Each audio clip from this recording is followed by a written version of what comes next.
হিমন্ত বিশ্ব শৰ্মাৰ চালাকি নচলিব। গৃহ বিভাগ মুৰ্দাবাদ। গৃহ বিভাগ ব্যৰ্থ হৈছে, গৃহমন্ত্ৰীয়ে পদত্যাগ কৰক। জুবিন গাৰ্গৰ মৃত্যুৰ CBI তদন্ত লাগিবই। জুবিন গাৰ্গৰ মৃত্যুৰ CBI তদন্ত লাগিবই।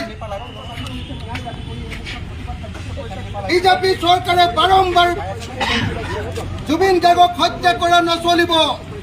বিজেপি চৰকাৰে বাৰম্বাৰ হিমন্ত বিশ্ব শৰ্মাই বাৰম্বাৰ জুবিন গাৰ্গক হত্যা কৰা নচলিব। আজি জুবিন গাৰ্গৰ মৃত্যুৰ 2 মাহ 7 দিন হৈ গ'ল, কিন্তু এতিয়ালৈকে অসমৰ মানুহে জানিব পৰা নাই যে জুবিন গাৰ্গৰ মৃত্যু কেনেকৈ হ'বলৈ পালে।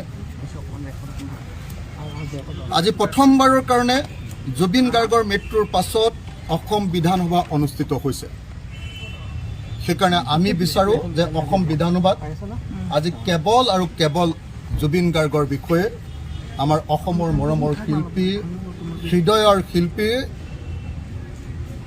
দিল কা ধড়কন, আমাৰ হাৰ্টথ্ৰব জুবিন গাৰ্গৰ বিষয়ে কেৱল আজি আলোচনা হওক।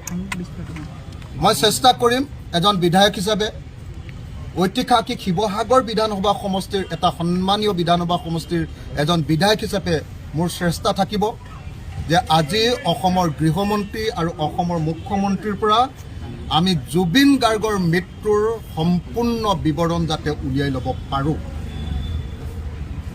সেইদিনা 19 ছেপ্টেম্বৰৰ দিনা আচলতে জুবিন গাৰ্গৰ ক্ষেত্ৰত কি হৈছিল, শেষৰ সময়খিনিৰ দৃশ্য আমি এতিয়াও দেখা নাই।